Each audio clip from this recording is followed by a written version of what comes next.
Olá! Hoje a gente vai mergulhar a fundo para entender como funciona todo o sistema de regras, estratégias e até de mercados que foi criado para a gente conseguir gerenciar nosso impacto no meio ambiente. E para começar, vamos lembrar de um evento que mostra por que esse assunto é tão, mas tão importante. Pois é, para a gente ter uma ideia do tamanho do que está em jogo, basta lembrar da tragédia de Mariana. É um caso que deixa muito claro que as consequências da negligência com o meio ambiente são, assim, devastadoras. Isso mostra que a gestão ambiental não é uma opção, sabe? É uma necessidade urgente. E aí, quando uma coisa dessas acontece, a pergunta que fica no ar é: e agora? De quem é a responsabilidade? Quem é que arca com os custos gigantescos de tentar reparar o meio ambiente? É exatamente essa a questão central que a gente vai responder aqui. Então, este aqui é o nosso mapa. A gente vai começar com um princípio jurídico essencial e vamos seguir o fio da meada até chegar nas aplicações mais práticas tanto no mundo dos negócios quanto na política global. Vamos nessa? A nossa jornada começa pela base de tudo, pelo conceito legal que define, afinal, quem é que tem que botar a mão no bolso para pagar a conta ambiental. E aqui está a resposta para nossa primeira pergunta. O princípio do poluidor-pagador é bem direto ao ponto. Quem polui, paga. Simples assim. A ideia por trás dessa norma é fazer com que os custos da poluição não sejam jogados para a sociedade, mas sim internalizados por quem causou o problema em primeiro lugar. Agora, tem um ponto aqui que é fundamental. Embora o princípio garanta que o dano vai ser reparado, a prioridade número 1 é sempre a prevenção. Por quê? Pensa bem. É muito mais barato e eficaz evitar que o estrago aconteça do que tentar consertar depois. Prevenir o dano é, sem dúvida, a estratégia mais inteligente. Ok, agora vamos dar um passo adiante e ver como esse conceito de responsabilidade, que começou no nível individual ou de uma empresa, foi ampliado para uma escala global, envolvendo nações inteiras. E aí que entra o famoso Protocolo de Quioto. Ele foi um marco, uma tentativa gigantesca de aplicar o princípio da responsabilidade entre os países. O objetivo era bem claro: estabilizar a concentração de gases de efeito estufa para tentar frear a interferência humana no clima do planeta. Certo, mas quando a gente fala em emissões, que tipo de atividades humanas esse acordo global colocou na mira?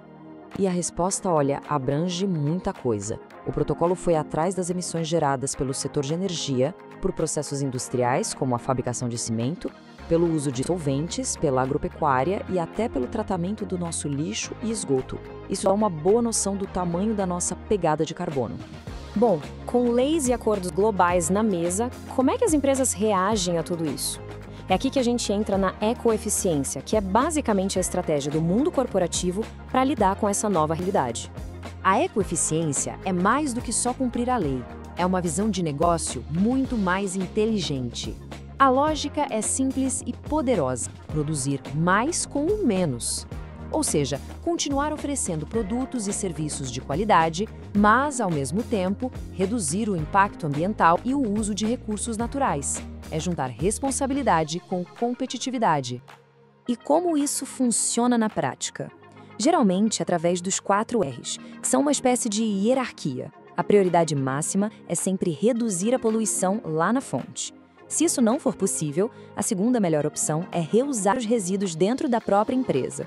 Se nem isso der, a gente parte para a reciclagem. E só em último caso vem a recuperação, como, por exemplo, queimar um resíduo para gerar energia. Agora a gente entra na parte talvez um pouco mais técnica da nossa conversa, onde a responsabilidade ambiental vira literalmente um ativo financeiro. Vamos entender como funcionam esses mercados de carbono. Uma peça central disso tudo é um mecanismo de desenvolvimento limpo, o MDL. Ele foi criado pelo Protocolo de Quioto e basicamente abriu um mercado global. Funciona assim: empresas que acham muito caro reduzir suas próprias emissões podem, em vez disso, pagar por projetos que reduzem emissões em outros países, como o Brasil. É quase como terceirizar a redução de carbono. A lógica toda gira em torno do custo. Olha só, para uma empresa onde reduzir a poluição é caríssimo, faz mais sentido comprar créditos de carbono no mercado.